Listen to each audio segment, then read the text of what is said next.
বহুদিন ধরে বাইরে ছিলাম, তাই ঠিকমতো ব্রেকফাস্ট করা হয়নি, তাই ভাবলাম আজকে একটু ফ্রেঞ্চ টোস্ট বানাই আর সাথে একটু কফি। ভালোই খেতে হয়েছিল কিন্তু খাবারটা। লাঞ্চে আমি একটু চিকেন সতে করেছিলাম, সাথে আলু সেদ্ধ আর সাথে ছিল একটু ডাল।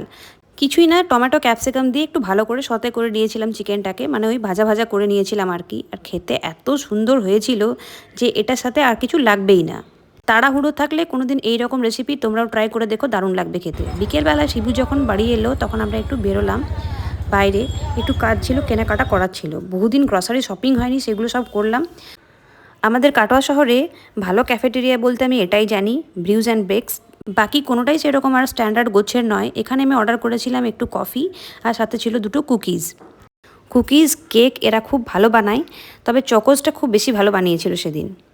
আর উইদাউট ক্রিম ব্যানানা কেকটাও খুব ভালো পাওয়া যায় এখানে। আমি উইদাউট ক্রিম কেক খাই, মাঝে মাঝে এখান থেকে এসে নিয়ে যাই।